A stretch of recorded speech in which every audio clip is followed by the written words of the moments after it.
몇 년 전에 필라델피아를 간 적이 있어요. 그래서 평소에 가보고 싶었던 곳들을 지도 보고 찾아서 다녔거든요. 그런데 정말 가보고 싶었던 장소 한 곳을 못 가봤어요. 시간 관계상. 그곳이 바로 벤자민 프랭클린의 생가가 있던 자리터였는데요. 벤자민 프랭클린은 미국 건국 아버지 중에 한 명으로 존경받고 있습니다. 여러 가지 평가가 있어도 존경하지 않는 사람을 $100 지폐의 모델로 쓰겠습니까? 미국 사람들이 존경한다는 거죠. 가난한 집안에서 태어나 자수성가한 대표적인 사람으로 손꼽혀요. 벤자민 프랭클린에 관한 많은 일화가 있는데 인상 깊은 이야기가 있어요.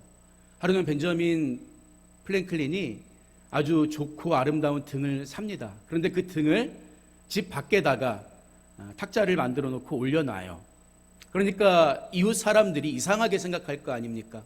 아니, 그렇게 좋은 등을 사서 집 안에다 놓고 집을 밝혀야지 왜 밖에다가 저 등을 놓아둘까? 이상하게 여겼죠. 그런데 한 주가 지나고 한 달이 지나니까 사람들이 뭔가 깨닫기 시작했어요. 집 밖에다가 등불을 두니까 밤에 지나가는 사람도 마음이 불안하지 않고 넘어지는 횟수도 줄어들고 멀리서도 방향을 알 수가 있었기 때문입니다. 그래서 이것을 좋은 일로 여긴 사람들이 하나둘씩 자기 집 밖에다가 등불을 놓아두기 시작했다는 거예요. 이로 인해서 필라델피아는 밤에도 거리가 환하게 빛났다고 하죠.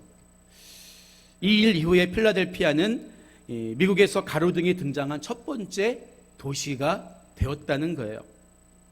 여러분, 만약에 길거리에 가로등이 없다고 생각해 보세요. 얼마나 깜깜하고 어둡고 두렵겠습니까? 예수님은요, 제자들을 가리켜서 너희는 세상의 빛이라. 산 위에 있는 동네가 숨겨지지 못할 것이요 사람이 등불을 켜서 말 아래에 두지 아니하고 등경 위에 두나니 이러므로 집안 모든 사람에게 비추느니라. 이렇게 말씀하세요. 왜 예수님은 당시 많이 배우고 영향력 있는 사람들에게 너희가 세상의 빛이다 하지 않으시고 그나마 있던 직업까지 팽개치고 예수님을 쫓아 나선 초라하고 남루한 제자들을 향해서 너희가 세상의 빛이다, 이 말씀을 하셨을까요? 간단합니다. 생명의 빛이신 예수 그리스도를 마음에 모시고 살면 내가 많이 배웠든 못 배웠든 나이가 많든 적든 남자든 여자든 건강하든 건강하지 않든 그 빛이 내 안에 살아 숨쉬고 나를 통해 흘러가기 때문입니다. 저와 여러분도 생명의 빛이신 예수님을 내 마음에 모시고 있다면 어두워져가는 세상을 어둡다고 말만 하고 끝날 게 아니라 가서 밝힐 수 있는 등불과도 같은 삶을 살아내야 한다는 거죠. 우리가 지금 읽고 있는 이사야서는 말씀드린 것처럼 66장으로 이루어져 있죠. 성경도 66권. 크게 두 부분으로 나눌 수 있는데 구약이 39권인 것처럼 1장부터 39장까지는 이스라엘과 그 주변 나라들의 죄와 그에 상응하는 심판과 멸망에 관해서 다루고 있어요. 그리고 이어지는 40장부터 66장까지는 이스라엘과 열방의 구원과 회복에 관한 말씀입니다. 마치 신약 27권이 우리에게 복음의 메시지를 선명하게 전해주는 것처럼요. 특히 40장부터 48장까지는 바벨론의 포로로 잡혀간 이스라엘 백성들이 포로 생활을 마치고 귀환하게 될 것이다. 이 큰 틀에서 예언을 전개해 가고 있어요. 그래서 앞선 40장은 여호와를 앙망하라, 독수리가 날개치며 올라간 같이 곤비하지 아니하고 피곤하지 않을 것이다. 41장에서는 구원은 오직 전능하고 강하신 하나님께만 있다는 것을 강변하고 있죠. 오늘 읽은 42장을 보면 말씀하시는 주체가 이사야 선지자가 아니라 하나님 자신이라는 것을 알 수 있어요. 그러니까 이사야가 따옴표를 치고 하나님 말씀을 그대로 옮겨 적은 거죠. 하나님은 어떤 말씀을 하십니까? 두 부분으로 나눌 수 있는데 먼저 1절부터 4절까지는 하나님이 친히 세우신 종과 그 종의 성품에 대해서 가르쳐주고 계세요. 그리고 이어지는 5절부터 8절은 그 종을 하나님이 친히 붙들고 보증할 것이다. 이 선언을 하고 계십니다. 이처럼 하나님은 당신의 종을 통해 이 땅의 진정한 회복과 구원이 도래한다는 것을 약속해 주고 계신 거예요. 여러분, 그러면 오늘 본문에 등장하는 하나님의 종은 누구일까요? 우리가 구약의 관점에서만 보면 구약 시대의 사람들에게 주는 메시지잖아요. 그래서 이사야서 7장에 나오는 처녀가 잉태하여 낳는 자식은 이사야 선지자의 자식일 수도 있습니다. 1차적으로. 또 이사야서 32장에서 공의로 통치하는 왕은 히스기야 왕을 가리킬 수도 있어요. 하지만 궁극적으로 성경 전체의 숲에서 본다면 그렇게 간단한 문제가 아니라고요.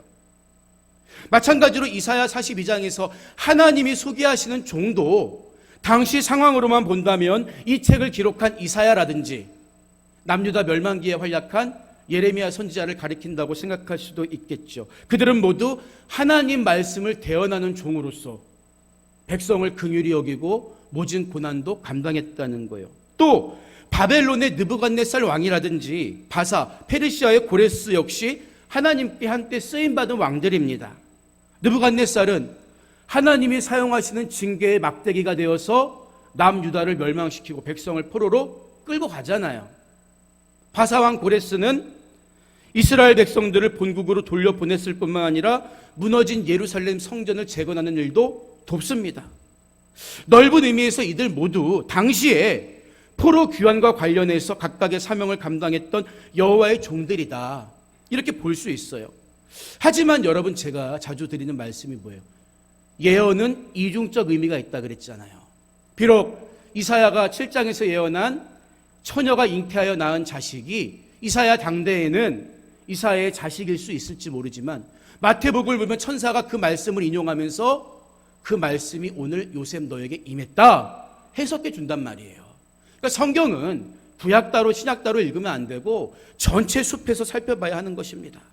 하나님께서는 오늘 본문 말씀을 통해서 당신이 소개하고 있는 종이 짊어진 사명과 함께 그의 성품 또한 그의 사역에 대한 구체적인 보증까지 선언하고 계시다고요. 그렇기 때문에 오늘 말씀이 가르치는 궁극적인 여호와의 종은 장차 이 땅에 오실 성자 하나님, 메시아, 곧 예수 그리스도라고 단언할 수가 있는 거예요.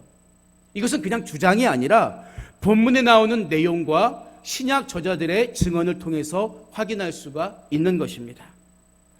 먼저 본문 1절을 보면 하나님께서 내가 붙드는 나의 종, 내 마음에 기뻐하는 자, 곧 내가 택한 사람을 보라. 내가 나의 영을 그에게 주었은즉 그가 이방에 정의를 베풀리라. 이렇게 말씀하세요. 하나님이 당신이 택한 사람을 가리켜서 내가 붙드는 나의 종, 이렇게 먼저 소개하시는데요. 여기서 붙드는에 해당하는 에트마크라는 단어는 지지하다, 지키다, 이런 뜻이 있어요. 하나님이 붙들어주고 지키시는 종이라는 의미죠. 누가 세상적인 종의 개념으로 종을 이렇게 붙듭니까? 마음대로 부리지. 그냥 종이 아니라는 거예요. 성자 하나님이신 예수 그리스도는 본래 성부 하나님과 본체이십니다. 한 분 하나님이세요. 그런데 종으로 불리게 된 이유가 뭘까요?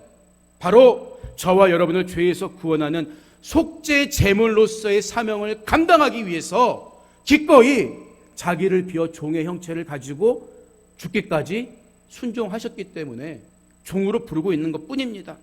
그래서 하나님이 그를 이어지는 구절에서는 내 마음에 기뻐하는 자, 이렇게 표현하세요. 내 마음에 기뻐하는 자. 마가복음 1장 11절을 보면 예수님이 요단강에서 세례를 받으시고 나오실 때 하늘에서 너는 내 사랑하는 아들이라 내가 너를 기뻐하노라. 마태복음의 표현대로라면 이는 내 사랑하는 아들이요 내 기뻐하는 자라. 오늘 이사야가 인용하고 있는 하나님 말씀이 그대로 적용되고 있다고요. 이때 성령이 비둘기같이 임하셨고 하나님이 성령을 기름부터 부으셨기 때문에 사도행전의 증언처럼 예수님은 그 권능을 가지고 두루 다니시며 병자를 고치시고 귀신을 쫓아내시고 하나님 나라를 선포하실 수가 있었던 것입니다. 그런데 우리가 여기서 주목해야 하는 구절이 있어요. 바로 1절 후반부에서 그가 이방의 정의를 베풀리라, 이렇게 하신 말씀이에요. 이 말씀은 3절 후반부에서 진실로 정의를 시행할 것이며 라고 다시 한번 반복되고 있어요. 다시 말하면 하나님이 택하신 종, 붙드시는 종, 기뻐하시는 예수 그리스도를 이 땅에 보내실 텐데 그가 행하시는 일이 뭐라는 거예요? 정의를 베푸는 일이라는 거죠. 여러분은 정의가 뭐라고 생각하시나요? 선거철이 다가오면 사람들은 정의에 대해서 대단히 민감한 것처럼 행동을 해요. 여러분, 하지만 우리가 주의해야 하는 것은 세상이 말하는 정의와 성경이 말하는 정의의 개념이 다르다는 거예요. 세상이 말하는 사랑, 성경이 말하는 사랑 같지가 않습니다. 여러분, 안타깝게도 많은 그리스도인들이 하나님 없는 철학에서 시작된 세상의 정의, 세상의 개념과 신앙적인 정의와 개념을 혼동할 때가 있어요. 그래서 마치 신앙과 그것들이 일치하는 줄 오해하기도 한다는 거예요. 그래서 자극적인 구호라든지 포퓰리즘에 마음을 빼앗기기도 하는 것입니다. 여러분, 그러나 우리는 하나님 말씀에서 말하는 사랑이라든지 정의의 개념이 무엇인지 잘 구분할 필요가 있다는 거예요. 여러분, 성경이 말하는 정의의 개념은 하나님의 본질적인 속성일 뿐만 아니라 하나님의 다스림과 통치가 온전히 이루어지는 상태를 의미한다고요. 여러분, 우리가 복음이라고 말할 때 복음은 굿뉴스가 맞아요.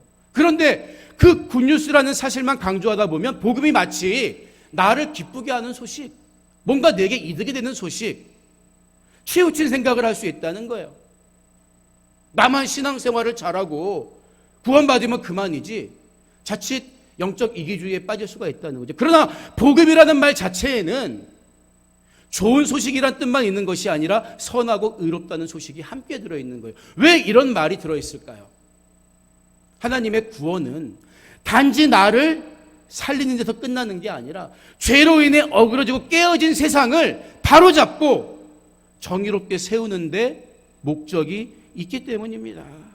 그렇기 때문에 하나님 말씀의 근거에서 하나하나 회복시켜가는 것이 성경이 말하는 정의의 개념이라는 거예요. 말씀을 마음에 담아두지 않고는 그리스도인답게 정의를 외칠 수가 없다는 거죠. 여러분, 그런데 놀라운 게 하나님의 종으로 오신 그리스도께서 이러한 정의를 택하신 백성인 이스라엘에게만 선포하시면 될 텐데 이스라엘뿐만 아니라 모든 이방에도 베풀리라, 이렇게 선언하고 계시다는 거예요. 언제? 구약시대에, 그것도 이사야 시대에. 여러분, 그런데 잘 생각해 보세요. 하나님 말씀이 없던 이방인들에게 정의를 베푸신다는 것은 놀랍고 스페셜한 일이지만 한편으로는 두렵고 떨리는 일일 수 있어요. 왜 그렇습니까? 하나님 말씀 없이 하나님을 모르고 죄만 짓고 살던 이방을 만약에 하나님의 정의대로, 하나님의 진리대로 다스린다면 돌아오는 것은 죄에 상응하는 징계와 심판밖에 없기 때문입니다. 여러분, 그러나 그리스도께서 하나님의 종으로 세상에 오시는 것은 절대 세상을 심판하기 위함이 아니라고요. 요한복음 3장 17절을 보니까 하나님이 그 아들을 세상에 보내신 것은 세상을 심판하려 하심이 아니요 그로 말미암아 세상이 구원을 받게 하려 하심이라. 분명히 선언하고 있기 때문이에요.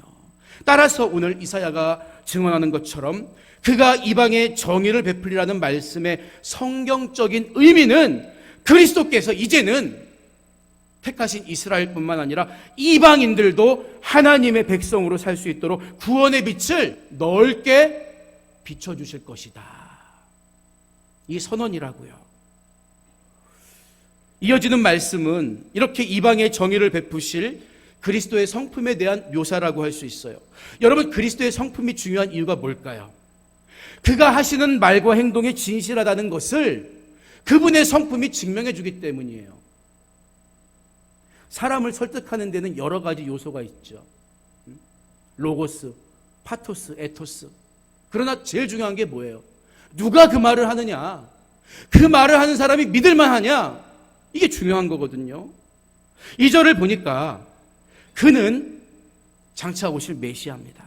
외치지 아니하며 목소리를 높이지 아니하며 그 소리를 거리에 들리게 하지 아니하며, 이렇게 이야기해요. 여기서 외치지 않고 목소리 높이지 않는다는 것은 목소리가 작다는 의미가 아니죠. 그렇죠?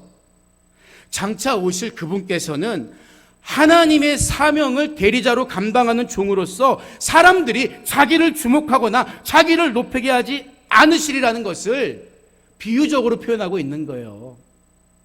우리 중에는 누가 목소리가 제일 커? 이 말이 뭐예요? 누가 제일 영향력이 있어? 이런 뜻이잖아요. 사람이 그래요. 자기가 가지고 있는 파워만큼, 힘만큼 목소리 내게 된다고요. 그러니까 조그만한 권력이 생겨도 얼마나 남들을 우습게 하고 막말을 하기도 합니까? 더구나 고대 사회에서 왕이란 어떤 존재예요? 왕의 목소리. 왕의 목소리는 어떤 목소리입니까? 한 사람을 살리기도 하고 죽이기도 하는 게 왕의 목소리요. 그들은 어디서나 주인처럼 큰 목소리를 냈다고요. 하지만 만왕의 왕이신 우리 예수님께서는 언제나 소리 소문 없이 기꺼이 낮은 자리에 머무셨다는 거예요. 그분이 능력이 없기 때문에 그렇습니까? 아니죠. 마음이 온유하고 겸손하셨기 때문에 자기를 절대 높이지 않으셨던 거죠. 이어지는 3절을 보면 상한 갈대를 꺾지 아니하며 꺼져가는 등불을 끄지 아니하고 진실로 정의를 시행할 것이며, 이렇게 선언해요. 여러분, 우리 인생은 조금만 강한 바람이 불어도 꺾이기 쉬운 갈대처럼 연약한 존재죠. 그런데 그냥 갈대도 연약하고 힘든데 앞에 어떤 말이 붙어 있어요? 상한 갈대. 여기저기 생긴 상처로 인해서 절대 소망을 가질 수 없는 인생을 가리켜요. 또 등불은 뭡니까? 언젠간 꺼져요. 우리 생명입니다. 우리 생명, 우리 인생. 그런데 꺼져가는 등불, 누가 봐도 금방 사라질 것 같은, 생명이 끊어져서 심판의 자리에 서게 될 소망 없는 인생을 비유적으로 표현하고 있는 거죠. 여러분, 우리 모든 사람은 결국 상한 갈대와 꺼져가는 등불 같은 존재 아니겠습니까? 같은 존재임에도 불구하고 사람들은 자기보다 힘없는 사람을 어떻게 대우하지요? 멸시해요. 강자는 약자를 억압하고 그들의 얼마 안 가진 것도 빼앗으려고 한다고요. 왜 이렇게 세상이 무너졌습니까? 인간의 죄와 함께 하나님 보시기에 아름답게 창조된 세상이 다 깨어져 버렸기 때문에 사람들은 약육강식 적자생존의 법칙을 당연하게 여기면서 살아가고 있는 것 아니겠습니까? 그러나 예수님은 다르다는 거예요. 예수님은 다르다는 거예요. 상처 입은 갈대와 같이 연약하고 고단한 인생을 예수님은 절대 외면하지 않으신다는 거예요. 그게 우리 주님의 성품입니다. 불어오는 바람 앞에 무기력하게 꺼져가는 등불처럼 소망 없는 인생을 오히려 예수님 먼저 찾아가시고 만나주신 거예요. 그리고 그들의 삶에 진정한 힘과 소망과 생기를 불어 넣어주셨습니다. 모든 이방에 저와 여러분에게도 그 구원의 빛을 비춰주셨습니다. 바로 이것이 여호와의 종이 오셔서 행하실 일이라고 이사야 선지자는 하나님 말씀을 있는 그대로 우리에게 들려주고 있는 거예요. 계속해서 4절에서 그는 쇠하지 아니하며 낙담하지 아니하고 세상에 정의를 세우기에 이르리니 섬들이 그 교훈을 앙망하리라. 이렇게 말하고 있는데 그는 쇠하지 아니하며 낙담하지 아니하고, 이 말을 문자적으로 번역하면 그냥 꺾이지 않고 꺼지지도 않는다, 이런 뜻이에요. 우리가 보통 의지가 굳센 사람을 꺾이지 않는 사람이다, 이렇게 이야기하잖아요. 상한 갈대와 꺼져가는 등불을 꺾지 않고 끄지 않으시는 우리 주님께서는 그 자신 또한 꺾이지도 꺼지지도 않는 분이시라는 거예요. 그래서 예수님은 십자가의 모진 고통을 온몸으로 다 받아내신 후에 다 이루었다, 이 말씀으로 승리를 선포하셨잖아요. 이사야는 이처럼 모든 이방의 구원의 빛을 비추실 그리스도께서는 악한 사단의 어떤 방해와 동작에도 불구하고 모든 만민들에게 구원의 참 소망이 되어주실 것임을 선언하고 있는 거예요. 그래서 마태는 오늘 우리가 읽은 이사야서를 인용하면서 마태복음 12장 18절 이하에서 뭐라고 얘기합니까? 보라, 내가 택한 종, 곧 내 마음에 기뻐하는 바 내가 사랑하는 자로다. 내가 내 영을 그에게 줄 터이니 그가 심판을 이방에 알게 하리라. 그는 다투지도 아니하며 들레지도 아니하리니 아무도 길에서 그 소리를 듣지 못하리라. 상한 갈대를 꺾지 아니하며 꺼져가는 심지를 끄지 아니하기를 심판하여 이길 때까지 하리니 또한 이방들이 그의 이름을 바라리라 함을 이루려 하심이니라. 기록하고 있는 거예요. 무슨 말입니까? 이사야서 42장에서 증언한 그 종이 바로 예수 그리스도다. 성경이 성경을 해석하고 있는 거예요.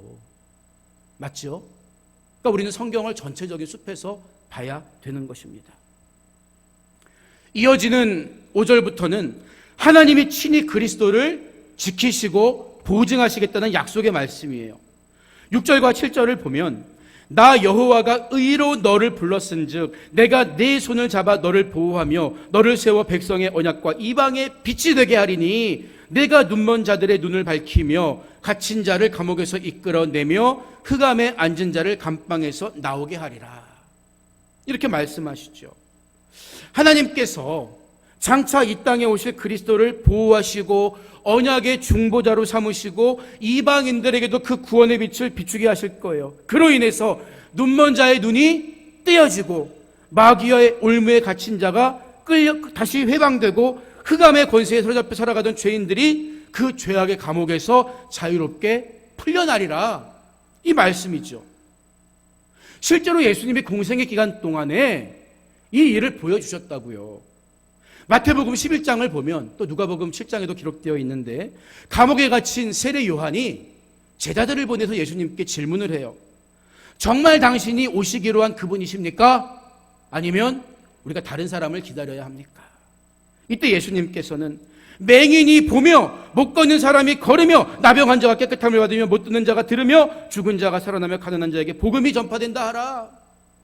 이사야가 증언한 그 말씀이 실현된 것을 보고 믿어라. 이렇게 말씀하셨다고요. 예수님은 이사야가 예언한 종의 구체적인 모습을 능력으로 보여주심을 통해 하나님이 보내신 종이 바로 자신임을, 자신이 곧 그리스도라는 사실을 증명해 주신 거예요. 여러분, 그렇다면 하나님께서 이방 땅의 구원의 빛을 비추게 하신 목적이 뭘까요? 본문 8절을 보면 하나님께서는 나는 여호와이니 이는 내 이름이라. 나는 내 영광을 다른 자에게 내 찬송을 우상에게 주지 아니하리라. 이 말씀을 하세요. 하나님을 잘 섬긴다고 하는 이스라엘 백성들이 왜 망했습니까? 우상 숭배하다 망한 거예요. 하나님을 알지 못하는 이방인들이 왜 죽어갑니까? 하나님을 하나님으로 인정하고 하나님께 영광 돌려드리지 않기 때문에 죽어가는 거예요. 이 말씀이 어떤 의미입니까? 하나님께서 당신의 종을 세워서 눈먼 자의 눈을 밝히고 같은 자를 영적 감옥에서 이끌어내시는 이유는 하나님께 돌아가야 할 영광과 찬송을 우상과 같은 허무한 존재에게 빼앗기지 않기 위함이라고 말씀하고 계신 거예요. 여러분 잘 들으세요. 구원이 우리 인간의 입장에서는 하나님의 사랑을 드러내는 놀라운 행위입니다. 맞지요? 그러나 하나님의 입장에서는 악한 우상에게 빼앗긴 영광을 되찾아오는 거예요. 죄로 무너진, 죄로 타락한 하나님의 형상대로 지음받은 인간이 죄에서 돌이켜 하나님의 형상을 회복할 때 하나님께 영광이 되기 때문이에요. 그래서 하나님은 여호와 스스로 있는 자 아닙니까? 당신의 이름을 걸고 언약의 백성과 이방인들을 예수 그리스도를 통해서 구원하시겠다는 거예요. 그리고 그 일을 통해 모든 영광을 하나님이 받으시겠다는 것입니다. 바알도 아세라도 인간의 어떤 왕도 선지자나 제사장도 이런 역할을 수행할 수가 없어요. 오직 하나님이 택하신 종만이 이 일을 감당할 수 있습니다. 그렇기 때문에 이방의 빛이 되시는 그리스도만이 모든 인간의 구원자시며 진리이시며 생명이 되신다는 거예요. 오늘 말씀을 마무리합니다. 미국의 해양연구화보라는 잡지에 실린 등대의 법칙이라는 이야기가 있어요. 훈련 중인 함대가 악천후 중에 기동훈련을 바다로 떠나가죠. 어둠 속을 항해하고 있는데 보초병이 깜빡거리는 불빛을 발견하고 함장에게 보고를 합니다. 병사의 말을 들은 함장은 충돌할지 모르니까 저 배에 무전을 보내서 당장 경로를 바꾸게 해라 명령하죠. 하지만 무전을 받은 상대방이 당신네 배가 경로를 바꾸라고 이야기해요. 함장은 화가 나서 여기는 군함이야, 빨리 경로를 바꾸라고 소리칩니다. 그러자 곧바로 응답이 왔어요. 여기는 등대다. 그제서야 군함이 경로를 바꿨다고 합니다. 여러분, 우리 신앙에도 등대의 법칙이 있는 거 아세요? 지금은 마치 사사시대처럼 진리를 거부하고 자기 소견에 옳은 대로 인간이 주인인 것처럼 행세하는 풍랑의 시대입니다. 하지만 지금도 우리를 비추시는 생명의 빛은 변함이 없다는 거예요. 오직 예수 그리스도만이 진리이시며 예수 그리스도만이 구원의 빛이십니다. 아무리 세상의 정치가 요동치고 세속적 가치와 철학이 밀려와도 하나님 말씀에 뿌리를 둔 그리스도인들의 삶이 바다의 물결처럼 흔들려서는 안 되는 거예요. 오늘 말씀을 기억하면서 생명의 빛이신 우리 주님만 믿고 의지하면서 어둠 속에 죽어가는 영혼에게 그 빛을 비출 수 있는 하나님의 진리 등대로 살아가는 여러분 모두가 되어주시기를 주님의 이름으로 간절히 부탁드립니다.